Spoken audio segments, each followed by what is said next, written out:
You are the least qualified FBI director in the history of the FBI. That is real, because you are the only one that never even served with the FBI. I don't give a damn what they say about me, as long as I'm succeeding in the mission. Man, oh man, there has been so much today, and I truly don't know where to start.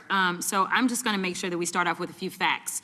So a couple of facts that we need to make clear for everyone is that, number one, Director Christopher Wray, when he was appointed to be the head of the FBI, was appointed by Donald Trump. Now, I will agree that I definitely take issue with a number of decisions that Donald Trump makes, especially when it comes to the people that he decides to appoint to very important positions, including this one, because I did have to make sure that I wasn't going crazy. But when I say that you are the least qualified FBI director in the history of the FBI, that is real, because you are the only one that never even served with the FBI prior to joining, yet we are supposed to believe that That's you are false. the greatest thing since sliced bread. I didn't ask you a question. Now, what I want to go through is to talk about why you are a failure and why, honestly, we just need to tell you bye-bye. I know that you got a little upset and you put on your show for your boss because it seems like you're trying to save your job when it came to talking to Senator Booker yesterday. But let's go through some of your failures. So before you were even confirmed, and I think one of my colleague from Georgia, pointed out that you were already targeting career officials so that you could direct illegal firings. Mind you, these cases that you were so upset about, which are the ones tied to Trump, the cases came through his handpicked FBI director. And frankly, when people sit around and say things like, oh, you know, we're happy because now we feel safe, I don't know who feels safe in this country except for the white supremacists, because I specifically as a black woman definitely don't feel safe. And frankly, my colleagues have been real nice to you today, and I applaud them, but I don't have the same demeanor because I know that multiple colleagues on this side of the aisle have faced death threats. In fact, somebody tried to kill one of my colleagues, and frankly, I don't know if this FBI or under your leadership, if those people would have been caught. I don't have any confidence in you. And if we start talking about the reasons that I lack confidence, we could start with you not just wanting to acknowledge some simple facts. Simple facts like the vast majority of the threats are coming from right-wing extremism. And I know my colleagues have tried to stress this, but I decided that I would maybe do it in a different way. Number one, I have a couple of UCs. Kim Buck, one of multiple Republicans receiving death threats for voting against Jim Jordan as House Speaker. Without objection. Another one, Republican lawmaker says she received death threats after voting against Jim Jordan in Speaker's race. Without objection. In addition, there was another one from another colleague who now is leaving Congress because they said that they were calling his wife anonymously and threatening her life to the extent that she ended up sleeping with a firearm. Without objection. Okay, so here's the deal. How are we supposed to have confidence when you're sitting up here telling the Senate yesterday that it will take you 14 years before you can get the FBI fully staffed to do their jobs? You're also now redirecting resources so that they can go and play ICE agents on the streets. You're getting rid of your most qualified people, and even when it came down to somebody that you consider to be a friend, you were posted up having some fancy dinner to the extent that you posted not only once erroneously, you posted twice erroneously as it relates to catching somebody, and then you want to go and say, let me take a victory lap, because honestly, if it wasn't for parents deciding that they were going to turn in their child, it seems like y'all wouldn't have got there, even though he literally confessed online. So I'm confused about what it is that the FBI is doing except for trying to put on a show for The Apprentice, or whatever you want to call him.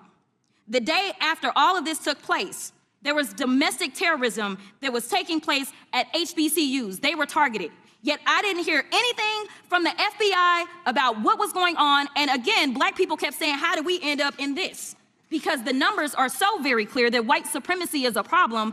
And honestly, I've not heard anything out of you today that makes me believe that you're going to do anything about the white supremacy problem, the one that is leading to children being killed, children being shot, as well as members of their community as they're worshiping in their churches. Here's what I've learned in my government service. I don't give a damn what they say about me, as long as I'm succeeding in the mission. We're succeeding in the mission because the men and women of the FBI have never been empowered to do more work and to hit the streets harder than by President Trump's authorities and resources he's given us.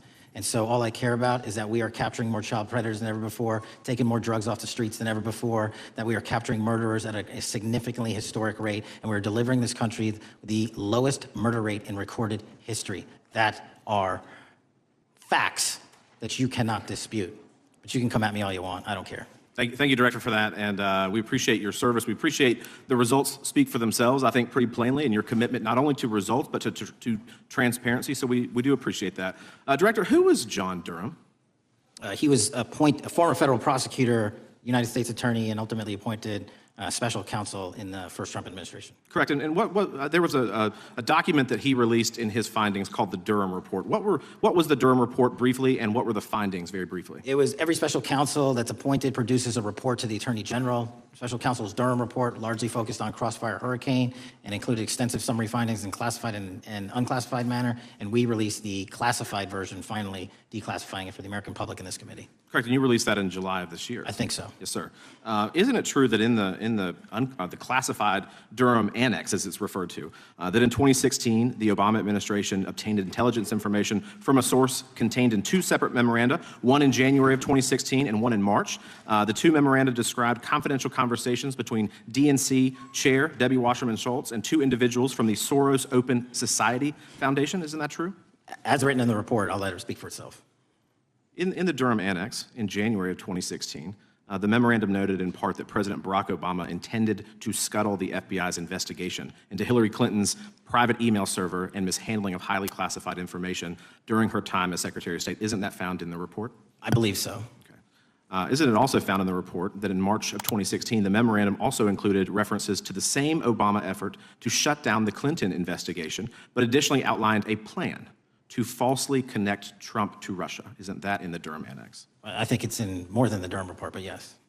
The memo also stated in part that, quote, the Democrat Party's opposition is focused on discrediting Trump. Among other things, the Clinton staff, with the support from special services, is preparing scandalous revelations of business connections between Trump and the Russian mafia. Isn't that also found in the now unclassified Durham Annex? I believe so, sir.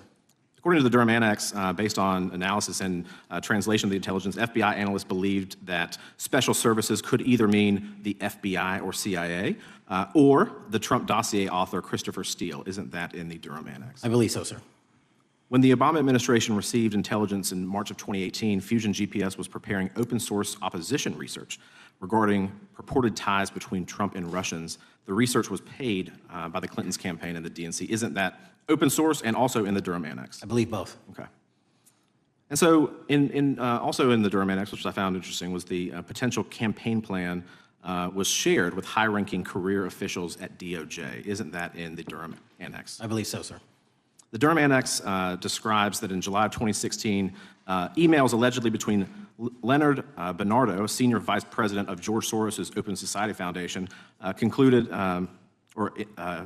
data providing specificity on the Clinton plan in an attempt to smear Donald Trump by falsely linking him to Russia. Isn't that in the Durham Report? I believe so. And so, briefly, this additional evidence that you've unclassified and released to the American public, what does that purport to show or augment about the Durham Report that you can share with the American people? Put simply, that the FBI was weaponized.